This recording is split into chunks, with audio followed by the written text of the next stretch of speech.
Discover how a racist cop's heartwarming encounter with a black man exposed a life-changing truth. Steve Johnson, once the pride of Maplewood, strode into his morning shift with heavy boots and a heavier heart. The small Midwestern town he loved was crumbling beneath the weight of economic hardship, exposing the fractures in its once solid community. Today, the familiar smells of coffee and pastries wafted from the cozy corner cafe, an inviting refuge from the town's stresses.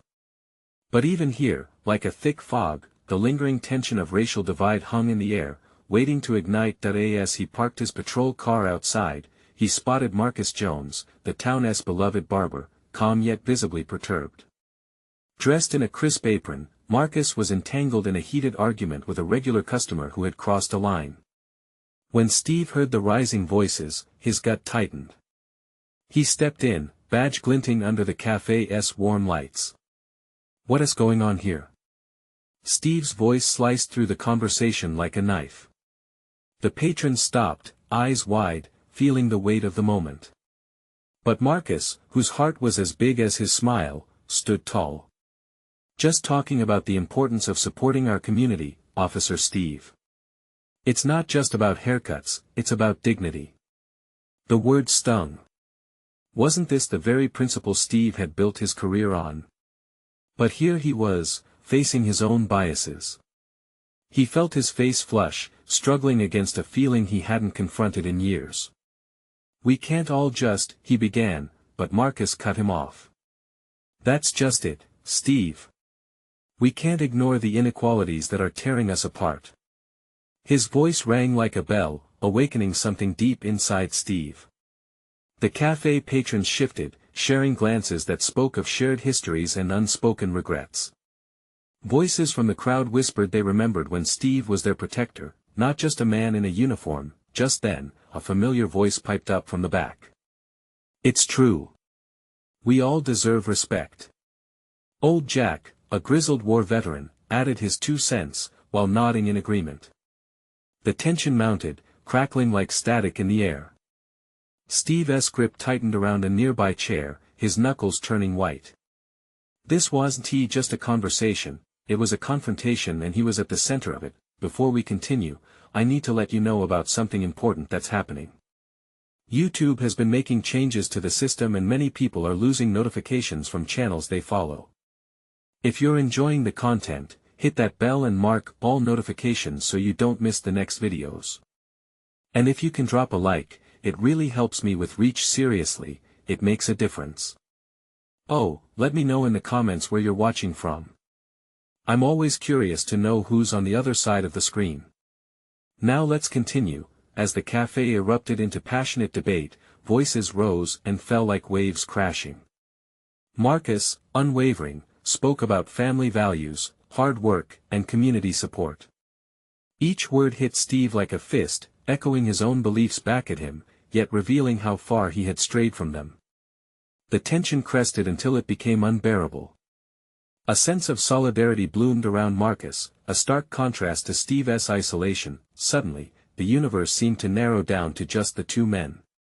Their eyes locked, each reflecting the weight of their histories and prejudices. Steve felt his heart race as the realization washed over him. This wasn't just an argument, this was a reckoning.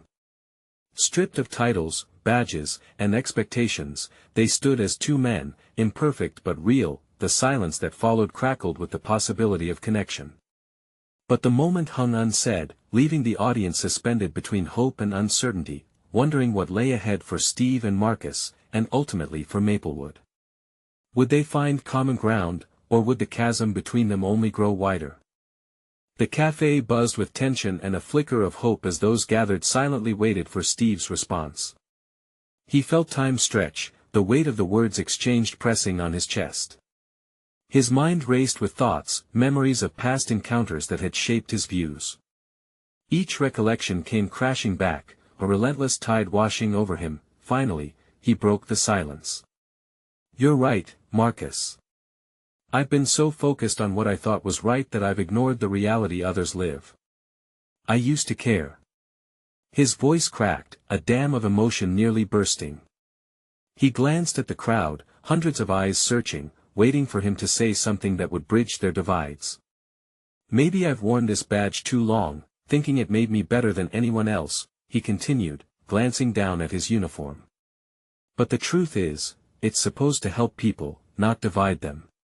He felt lighter, but the vulnerability crept back in, uncertainty still thrumming beneath the surface. Steve had spent years building a facade of strength, one that now threatened to crumble under the weight of honesty. He looked back up at Marcus, whose expression softened, recognition sparking between them. "I just want to make things better, for all of us," Steve said, his voice steadying, emboldened. "What do I need to do?" Marcus, seasoned by years of struggles in the community, nodded slowly. "Start by listening, Steve. Open your heart to the stories around you. We need allies, not just enforcers. When folks see me, they don't just see a barber. They see a father, a brother, a friend who cares. You're our officer, be the one we can turn to not just when things go wrong, but when we're trying to make things right." A murmur of agreement rippled through the cafe, a mix of disbelief and hope braided together. It was a tall order. Yet, it seemed like that moment cloaked in raw honesty had carved a new path forward, albeit one surrounded by potential pitfalls. Suddenly, a figure stepped from the shadows of the cafe, a young teenager with a baseball cap pulled low, eyes focused fiercely on Steve. "You don't exactly have a good rep around here, officer. How can we really trust you?" His challenge hung in the air, raw and unfiltered, the tension shifting. That it was a fair question, and as Steve met the boy's gaze, he felt a knot tighten in his stomach.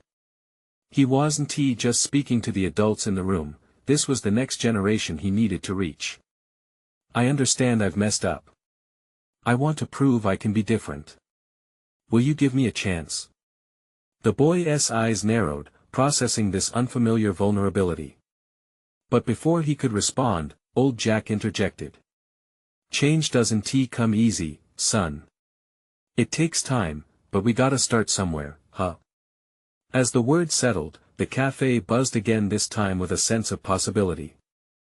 Steve felt the pull of unfinished chapters ahead as he glanced from face to face, everyone still waiting for more honesty, more commitment, and a more hopeful story. But as conversations revived with a thread of trust weaving through them, they also reminded him that the journey was just beginning, one filled with uncertainties and the need for change. Would the residents of Maplewood trust him? Would Marcus help guide him? With hope threading through his heart, Steve prepared to forge a new identity amidst the shadows of the past. This was just the start of the journey, and he wondered how far change could ripple through their community. As he took a breath, he realized that every journey begins with a step, and today, his foot began to move forward into the unknown. What awaited him around the next bend of this winding road? Steve felt eyes still on him, and the weight of their stares pressed harder than before. He cleared his throat, breaking the momentary spell. "All right, I'm listening. Who wants to share their story?" The silence stretched again as everyone seemed to wrestle with the question. There was a tension in the air, an unspoken question: would they trust him with their truths? Finally, an older woman with silver hair stood up. "My name is Clara. I've lived in Maplewood my entire life. I raised my family here, saw the changes, and some of them hurt." Her voice trembled but was emboldened. "When my son was arrested last year, a simple misunderstanding, it felt like the world was closing in on me. I thought we were part of a community, but the way we were treated felt different. It felt wrong." Steve's heart tugged. She wasn't just recounting a story, she was inviting him into her life. He nodded, encouraging her. "I'm sorry to hear that, Clara. That's not right." She continued, "The officers didn't just take my son away. They took away our sense of safety and trust too. It's hard to feel that from someone who is supposed to protect us." The room hummed with a mix of emotions. Steve's stomach twisted. This was the reality he had turned a blind eye to for far too long. "I messed up," he murmured, more to himself than anyone else. "Hey, being honest is a start," Marcus said, his voice like a lifeline. "It takes courage to admit faults. Not too many people are willing to do that." Clara smiled softly at Marcus but kept her gaze on Steve. You really want to help? Prove it. Don't just change in here. We need you out there, at the community center, at the school. Be part of our lives. He nodded slowly. I'll be there. I promise. The finality of his word felt powerful. Steve's heart raced with a mix of excitement and fear. You better, the teenager from before chimed in, crossing his arms but with a hint of a smile. Garage basketball games are serious business, you'd better not slow us down. Laughter rippled through the cafe, breaking the tension. Steve took it as a small victory. As stories continued to flow, a beautiful mosaic of lives unfolded before him. He heard about dreams deferred, love lost, and the resilience that threaded their community together. It was messy but genuine, raw and inspiring. I can't believe you all held this back. I didn't know, Steve admitted, a weight lifting off his shoulders. Things were starting to feel different, almost electric, and he allowed a spark of hope to ignite within. The conversations flowed into the night, drifting into laughter and even some playful debate, a sense of camaraderie building. Yet Steve knew this was just the surface. The hard work was about to begin. As the crowd began to disperse, Marcus clapped him on the shoulder. You ready for the next step? More than ever, Steve replied, his voice steady, no longer the wavering echo of his past. But just as he felt a sense of belonging, he noticed an unexpected figure at the cafe entrance. A man in a dark hoodie stood back, observing. The shadows on his face threatened to conceal his intentions. Steve's heart sank as he locked eyes with him. Who was he? What did this stranger want? Would this be the man to test his promise of change? An unsettling feeling brewed in the pit of his stomach. The journey ahead wouldn't be easy, not with unknown faces emerging from the past. Could he handle the truth hidden behind those eyes? Steve's heart raced as the figure in the hoodie took a step closer, the muted sound of the cafe blending into a hush. The laughter and warmth that filled the room moments ago evaporated, replaced by a prickling tension that wrapped around him like a tight noose. He felt the air change, thickening around them. Who the hell is that? Marcus whispered, leaning in toward Steve, his tone barely above a murmur. I have no idea, Steve replied, eyes still locked on the stranger. He tried to read the man's expression, but it was shadowed, unreadable. Like a stone wall hiding a torrent of emotion behind it, the stranger pushed back his hood slightly, revealing a strong jaw and eyes that flickered with uncertainty. Steve swallowed, feeling the weight of many unasked questions. He could feel everyone's gaze shift to the two men, the energy amplifying with each passing second. Can I help you? Steve called out, trying to keep his voice steady, even as it trembled, betraying the sudden urgency he felt in his chest. The stranger hesitated, then took a step forward, revealing the scars and wear of life etched into his features. You're the one they've been talking about, he said quietly, but it carried an edge, like a knife's blade held just so. The cop who wants to change things. Steve felt a mix of pride and fear. I am trying. We all deserve better, right? Right, the man spat out, anger shimmering in his eyes. But how do I know you mean it? Just because you said a few nice words in there doesn't mean you want to go back to the same old routine. You think one chat will erase years of hurt? Steve took a steadying breath. This was real. He could feel the walls rising around them, but he also saw the possibility of breaking through. I get that. I know it won't change overnight. But I'm here to listen, to learn, whatever it takes. The man's posture softened slightly, though wariness remained in his gaze. You can start by giving us more than pretty speeches. If you really want to help, show up. Show up when it matters. Okay, Steve replied, each word stronger than the last. I will. I promise. People are tired of promises, the man said, shaking his head. They want action. They want actual change in their lives. If you don't deliver, you'll be just another flicker in the dark. Just then, Clara stepped forward, looking between the two men. Yes, right, Steve. We need to see it in the community where it counts. We're scarred, but we're not broken. Let us build something real. Steve's heart swelled with a mix of gratitude and apprehension. Clara's presence felt grounding amidst the storm of doubts. He nodded earnestly. I'll take action. Starting tomorrow. I want to see what this community has to offer. The man studied him, that flicker of hope returning to his eyes. We'll see if you mean it, he said, stepping back. Words are easy. It's the walking that matters. As the man walked away, Steve could feel the weight of expectation hanging heavily in the air, promising and threatening all at once. Now, it felt real. This journey wasn't just about him anymore, it was about every face he had seen, every story shared, and the many more he hadn't yet heard. Whatever happens next, I need to be ready, Steve murmured to Marcus, determination setting in. You can do this, man, Marcus replied, offering a supportive hand on his shoulder. But remember, it won't be easy. Underneath the surface of all this newfound hope were shadows lurking, and Steve couldn't help but feel their ominous presence. What if his past came crashing back in unexpectedly? What if he couldn't actually change, and just as he thought that, his phone buzzed violently in his pocket, yanking him back into the present. He fished it out, glancing at the screen. It was a text from an unknown number, chilling him to the bone. You think you can change? Watch your back. His heart stopped. Would he really have to confront not just his past, but the consequences of his actions? Anxiety churned in his gut, but alongside it was a flicker of determination that he was ready to fight for change, but change had its price. What awaited him now?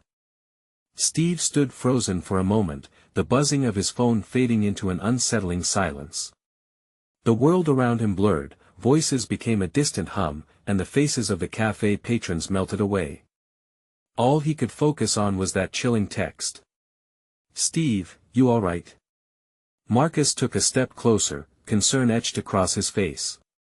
Yeah, Steve replied, forcing a smile that felt hollow. Just, got a weird message. He stared at the screen again, the words swimming in front of his eyes.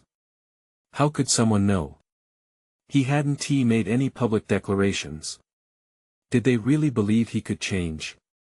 You look like you've seen a ghost, Clara interjected, her voice soft but firm. With a deep breath, Steve attempted to shake off the impending dread. Just a text from someone, anonymous. He slid his phone back into his pocket, trying to dismiss it from his mind, but he could still feel the panic simmering in his chest. Let us get out of here, Marcus suggested. We need to regroup and think about next steps. As they filed out of the cafe, Steve's mind raced. Had that stranger from earlier sent the text? Maybe he was just a distraction from the real issues lying in wait. But how deep did this go? What kind of people would be watching him? The thought unnerved him. Outside, the cool air hit him, a sharp contrast to the warmth inside. The street was busy, cars swerving around, people rushing by, each absorbed in their own world. It felt like a vortex of life swirling while he wrestled with the unease inside. Where to now? Marcus asked, breaking into Steve's thoughts. I guess we hit the pavement, Steve said, determination creeping back in. I want to see the neighborhoods, meet the people whose voices need to be heard. Good idea, Clara supported, her spirits noticeably lifting. Where should we start? Let us check out that community center on 5th, Steve suggested, recalling its reputation as a safe haven for those struggling. If we can listen to their stories, maybe we can understand what really needs changing. On it, Marcus replied, his tone shifting to excitement. As they walked down the street, Steve felt a mix of anticipation and anxiety building. But beneath that was a flicker of hope, the possibility of real connection and change. Each step felt heavy, not just with the responsibility he carried but with the voices he was now carrying as well. They reached the community center a short while later. It was modest but welcoming, adorned with bright murals that celebrated unity and resilience. Children played outside, their laughter piercing through the tension Steve felt. Here goes nothing, Steve whispered to himself, then pushed the door open. Inside was bustling. Several families were gathered, all engaged in conversations, meals being shared, and laughter wafting through the air. Steve could see people of all ages, each face a story waiting to be told. His heart raced, but he stepped forward. "Hey everyone. I'm Steve," he called, his voice strong despite the nervousness that gripped him. "I'm here to listen, and to help. If you're willing to share what you need, I promise I will do my best to help make it happen." A hush fell over the room at first, followed by murmurs as eyes turned to him, assessing. Finally, an older woman with wise eyes stood up. "And how do we know you're not just here for show, Steve?" Steve swallowed hard, that question striking with precision. "You don't. But I want to prove myself. I will show up for you. Let this be our beginning." As they continued to converse, he could feel something shifting in the atmosphere. Hope was in the air, but so was disbelief. Their skepticism weighed heavily on him, more than he had expected. He needed to earn their trust, and that wouldn't come easily. Just then, the doors flew open, and in walked a group of young men, laughter trailing behind them. But as they looked up and saw the gathering, their laughter faded, replaced by wary looks. One of them made direct eye contact with Steve, the tension palpable. "Glad to see we're taking measurements now," he sneered. Caught off guard, Steve felt his stomach drop. What did they mean by that? Were they here to challenge him? Suddenly, Steve sensed a storm brewing. Would he be able to weather it? As the group approached, a wave of anxiety surged through him. Would this be another battle in a war he wasn't prepared to fight, or could this turn into a moment of understanding? Before he could process further, the lead young man spoke up, his voice sharp and cutting. "Let us see if you actually mean what you say, cop. Are you ready for that?" Steve stood tall, heart pounding. His journey was just beginning, and he couldn't let fear turn him back now. But what was coming next? The room felt electric, and Steve could hardly hear anything over the hammering of his heart. He locked eyes with the young man, the weight of his challenge hanging thick in the air. The words cop stung, awakening a part of him he thought he'd left behind. "I'm not here to fight," Steve said, keeping his voice steady. "I'm here to listen. I want to understand." The young man scoffed and stepped closer, his crew flanking him like sentinels. "Understand what? You think you can just waltz in here and pretend you care? Because all I see is a badge and a lie." The tension coiled tighter, the murmurs rising and falling like waves. Steve felt exposed, like a target in the crowd. But beneath the fear, he also felt resolve rising. This moment wasn't just a challenge, it was an opportunity. "Look, I know I have a history," he said, feeling the weight of everyone's judgmental stares. "But I'm trying to change that. Maybe I can't fix everything, but I can start here, with you. We need to talk." There was a flicker of curiosity in the young man's eyes, but it was quickly subdued by skepticism. "Yeah. And why should we believe you? You cops don't change. Your kind always shows up when it's convenient." "Because I'm not just a cop, I'm a person," Steve shot back, his voice rising slightly as he stepped forward. "People deserve to be heard. I want to hear your stories. I want to see the real you." Silence enveloped the room again, the tension hanging in the air like a thick mist. Then, a soft voice broke through. It was the older woman from before, her wisdom shining through her kind eyes. "Everybody's got a story to tell," she said. "What do we have to lose by sharing?" The young man folded his arms, still wary but seeming to consider her words. "Fine, let us say you're sincere. What do you expect us to say? You want to fix things. With what?" Steve hesitated, then said, "Tell me what you need. Not what I think you need. What do you want? How can we make a difference here together?" "Let us start with respect, cop," another young man chimed in. "It's more than just talking. You gotta walk the walk. Got it, Steve replied, feeling a wave of relief mixed with dread. I'm willing to work for it. I won't step back when the going gets tough. That's a promise. A young woman in the back smiled slightly, encouraged by his openness. Maybe we can start there. Show us you mean it. With each passing moment, an invisible thread of connection began to weave through the crowd. Though it wasn't a full resolution, it felt like a small breakthrough. Something was shifting. Steve realized that while he might be the one at the front, each person in that room had power and agency in their own right. Then, just as the atmosphere started to warm, the lead young man took a step forward. All right, cop. Let us see if you can handle it. We'll give you a chance. But know this, if you mess up, we'll be the first to tell you. I wouldn't have it any other way, Steve replied, relief flooding through him. We hold each other accountable. That's how it should be. As that vow echoed in the air, Steve couldn't shake the feeling that this was just the beginning. Discussions sparked among the others, glances exchanged, and softened expressions appeared. The initial storm had calmed, but Steve understood that the real challenge lay ahead, and just as he thought they were turning a corner, the group's laughter boomed back in. Another voice called from the back, a voice that carried an unyielding tone. What is going on here? Don't tell me it's time to play nice with the cop. Fear gripped Steve again, this time with a cold, clammy hand. Who was this new voice?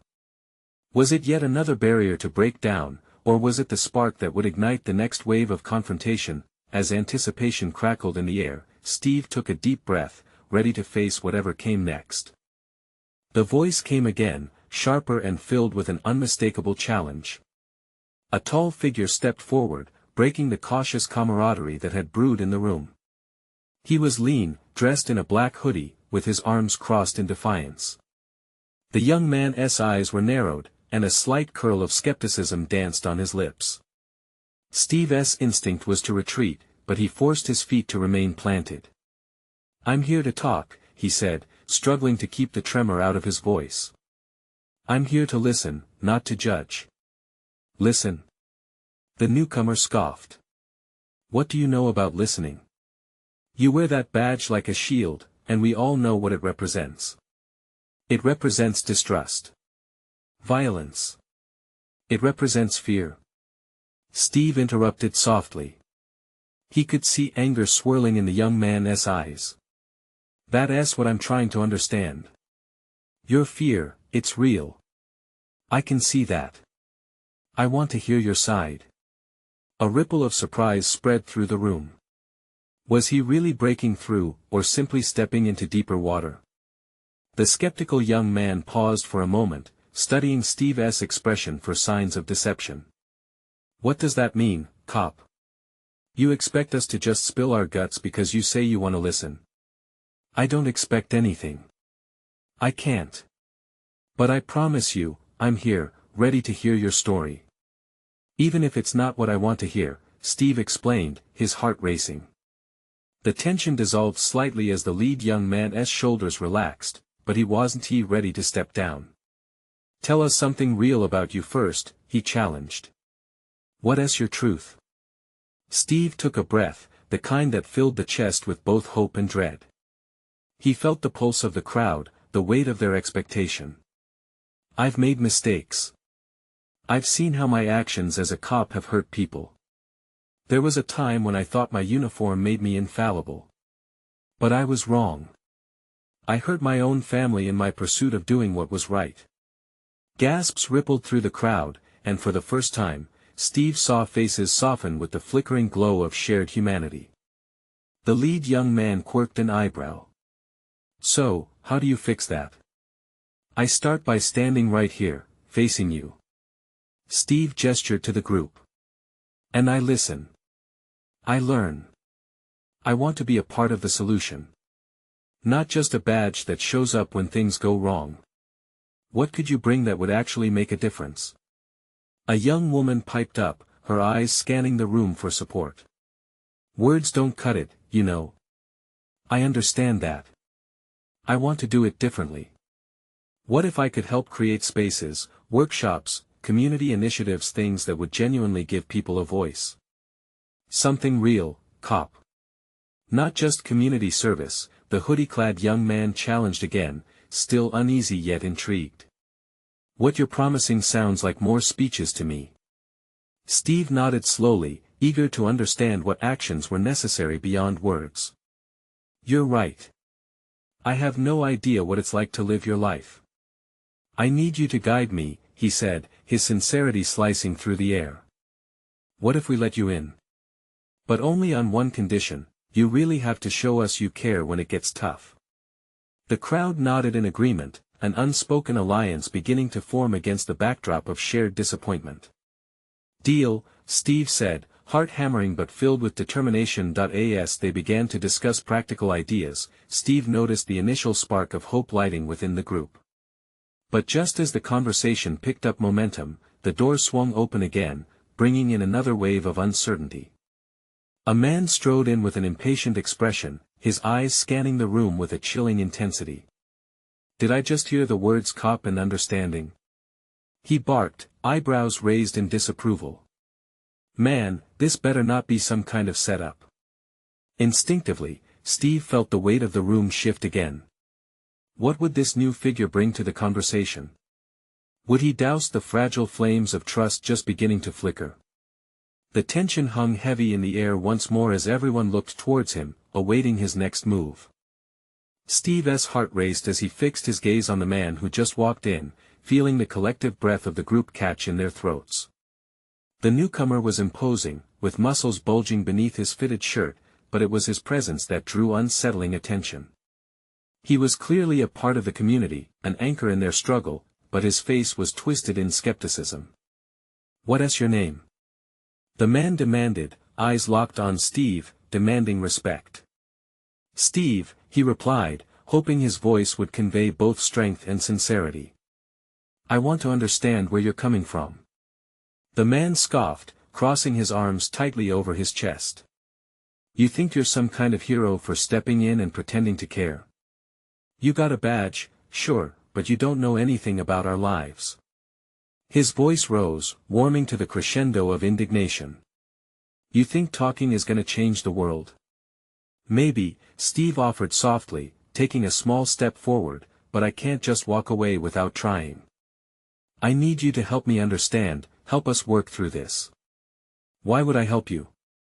the man challenged, taking a step closer. "What have you ever done for us, huh? You just want to feel better about your uniform, don't you?" Steve felt the weight of the word strike him like a punch. He took a deep breath. "You're right. I haven't done enough. But I want to know what I can do." "Yeah. Well, you telling me that I'm gonna fix a damn thing. What are you gonna do? Hand out flyers?" There was laughter from the back, a release of a tight emotion. It made Steve wince. But then he remembered. "I'm willing to work. I want to be part of something real. Community gardens, youth programs, real support. I can't just sit back anymore." A ripple of murmurs passed through the crowd as some began to listen. The tension was shifting, it felt like an edge about to break. "Okay, Steve," the newcomer said, finally acknowledging him while keeping his guard up. "But a lot of cops come here with pretty words and leave without backing them up. What makes you different?" "Because I want to learn." Steve's voice held steady now. "I come from a place of trying to make things right, not forcing my way through. I want to know how you feel, what you've seen. I want to go where the action is not just to defend, but to create something better together." The man seemed to hesitate, studying Steve's expression, searching for any sign of insincerity. After what felt like forever, he nodded tightly. "All right. If you're serious, let us see what you've got." The room stirred. For the first time, there was a glimmer of hope, a thread of connection beginning to weave itself through the air. But the newcomer wasn't done. "But know this, man, if you mess with us or try to play games, I'll expose you in front of everyone here." Steve straightened, the message hitting hard. "Understood." "Great," the man said, his demeanor shifting slightly. "Now, if you really want to be part of us, you better come to the next community meet. It ain't pretty. You'll see the real struggles, the real fights. And if you can stand being there, maybe we'll talk about how we can create change together." A thrill shot through Steve's veins. "I'll be there." As they exchanged contact details, tension melted into anticipation. The group began to recombine their energies, some optimism bubbling forth.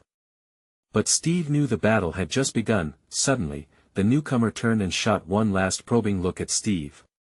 "Just know, while you're trying to help us, you've got to contend with those who see you as the enemy.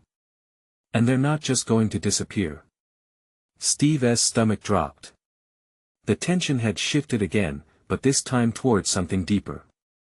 How would he navigate connections where trust was a luxury?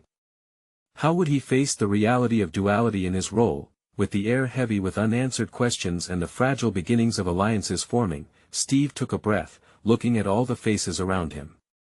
He wasn't sure if they would accept him truly yet, or if he could ever fully understand their lives. But he was ready to dive into the mess of it. How would he reconcile his past with this new journey? Would they allow him the chance to learn, or would he drown in their disdain? The following days were a whirlwind for Steve. Each morning brought a renewed sense of purpose, igniting a fire he hadn't realized he was missing. The weight of what lay ahead loomed, but optimism sat alongside dread like an old friend. He trained harder, not just to wear his badge with pride, but to prove he was serious about change. As the community meeting approached, he found himself pacing in his small apartment. The dim light from his desk lamp cast shadows on the walls, amplifying his anxiety. He thought about that imposing man and the challenge he'd set. Would he be enough? The night of the community meeting arrived. Steve stood outside the venue, taking a moment to gather himself. The dim glow from inside spilled out onto the concrete, illuminating faces he had yet to meet. He felt like an interloper, staring at a world so vibrant yet alien to him. The sounds of laughter and conversations floated through the air, carrying both warmth and skepticism. With each step inside, he could feel the sidelong glances, the raised eyebrows assessing him as if they were reading a book with missing pages. Steve took a deep breath and walked to the makeshift gathering area, where a circle of folding chairs formed a loose perimeter. "Look who finally decided to show up," the newcomer's voice echoed in the air. The room quieted momentarily as the man who had challenged him earlier leaned against a wall, arms crossed, a smirk playing at the corners of his mouth. "You ready for a real experience?" Steve nodded, swallowing down the nerves. "I'm ready." The energy shifted as the meeting began. Each story shared bore the weight of years of hurt, but it was also filled with resilience. Parents spoke of their kids, navigating a world that didn't always welcome them. Friends shared tales of loss, community, and the relentless fight for recognition.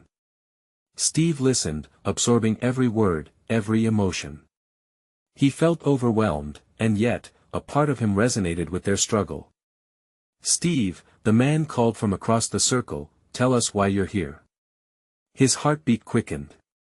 "I want to understand," he said, his voice steady despite the turmoil inside. "I want to do better. But I need your guidance. I know I can't change the past, but I'm committed to making a difference moving forward." Moments of silence hung in the air, some nodding cautiously, others remaining skeptical. A woman stood me and chimed in. "And what makes you different from all the others that have come before you?" "That's fair," Steve replied, feeling the weight of her inquiry. "I can't promise that I'll be perfect or have all the answers, but I'm here to listen and learn. I want to build a relationship based on trust, not as an officer, but as someone who genuinely wants to help." The man who had challenged him nodded slowly, the skepticism still heavy in his eyes. "Trust is earned, Steve. You might have some work ahead of you." "Then let us start now," Steve said, determination filling his voice. "Let us find out how we can bridge this gap." A faint murmur traveled through the crowd, some hopeful, others still lurking in uncertainty. Steve could feel the tension begin to soften, but a familiar voice cut through. "So what's your plan, cop?" From somewhere in the back, someone challenged him. "You think just asking is gonna solve everything?" His stomach dropped as he faced another wave of skepticism. "No, I don't. But I intend to be here every step of the way." The meeting continued, and slowly, walls began to lower. But as connections started to form, Steve couldn't shake the uneasy feeling in his gut. Would mere words be enough? As he looked around the circle, he realized just how vulnerable he felt. Being a cop was one thing, but being human, truly human, was something entirely more difficult.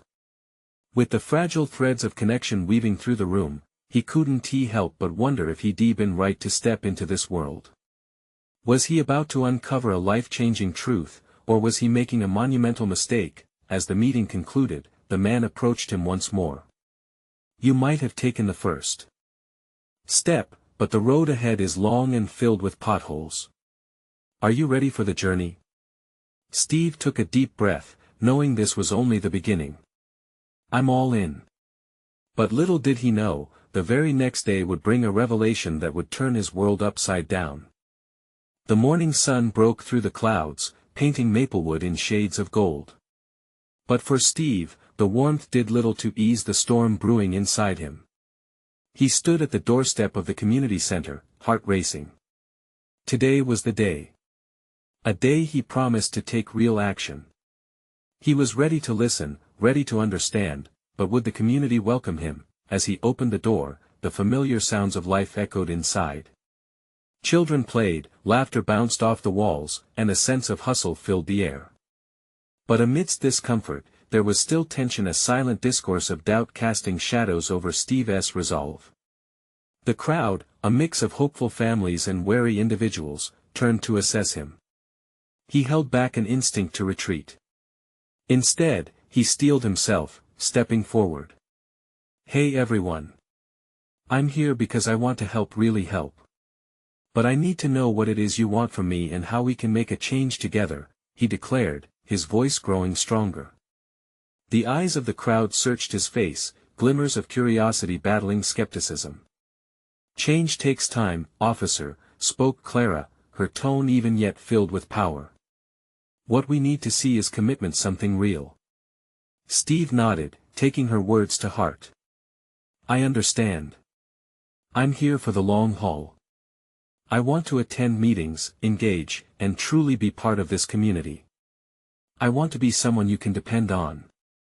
In the back, the young man from the previous meeting leaned in, arms crossed but less defensive than before.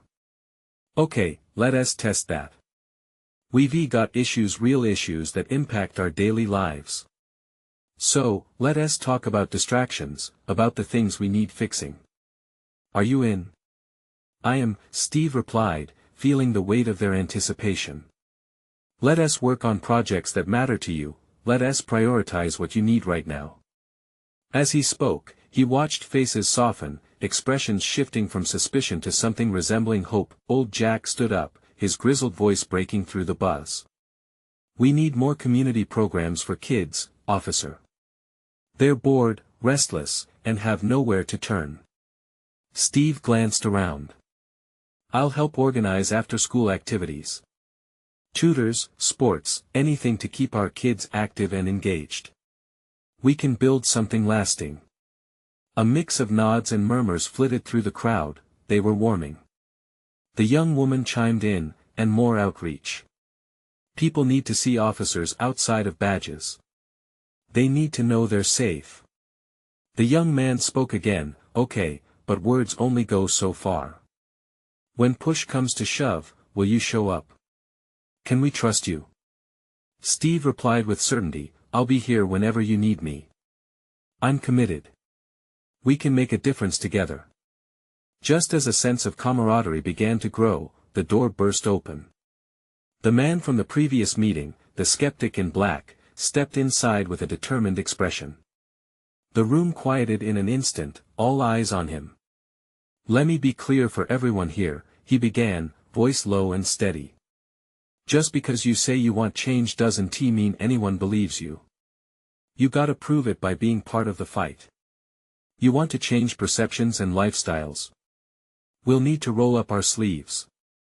Steve felt a wave of respect wash over him. I'm ready for that challenge. Show me where to start, he stated, and the room buzzed with a shared electricity, then the tension cracked like a snapped tightrope. Mayor S. been looking into funding for community projects, the skeptical man continued. But he won't give it unless he sees real initiative. You want change? Show him you're committed. Then maybe he'll support you. Clara's voice emerged, clear and resolute, then let's show him. Let us outline our vision projects that engage youth, provide resources, pull our community together. If we want funding, we need to stand united. The group hummed with excitement. Steve's heart soared. This was at the rallying moment they needed. Unity was the path. Let us create a plan, he said, electrified. I'll come to every meeting, every brainstorming session, whatever it takes. New camaraderie sparked across the space, growing stronger as ideas flooded the air. The community began to rally around Steve's promise, gathering to tackle projects, workshops, safe spaces, all directed toward rebuilding and nurturing trust. And then, as the discussions unfolded like a blossoming flower, a fleeting shadow crossed Steve's mind, the chilling text he'd received. You think you can change? Watch your back, but that thought couldn't outweigh the hope in front of him. The noise grew louder, conversations racing like a river, possibilities branching out, and he could feel the stirrings of real change begin. Remember, officer, the skeptic warned with a slight smile, it isn't just about words anymore. Words mean nothing if there's no action behind them. I won't forget, Steve said, determination hardening in his voice. As plans took shape, Steve felt the burden of responsibility entwine with purpose. The community was moving, they were ready and willing, and he had to make good on every promise. He looked each person in the eye, committing without hesitation. In that moment, as fear of failure battled within him, he acknowledged something profound. This was more than about redeeming himself, it was about building bridges and fostering understanding. As ideas flowed and laughter echoed, he realized he wasn't alone. They were in this together. And right then, in the heart of Maplewood, as they moved toward a brighter horizon hand in hand, the lingering shadows of the past began to fade. In a matter of days, nights filled with new promises and plans would unfold, and Steve's fear morphed, igniting a fire within him to showcase the strength of community. The journey ahead would be challenging yet beautiful. But as evident changes simmered on the horizon, he understood one vital truth: change was a long road, but one worth traveling, and he was finally committed to walking it. Before the meeting concluded, he declared, I won't just be a part of your lives on the fringes. I'll be in the trenches with you. This is the beginning of something real. A chorus of agreement filled the space.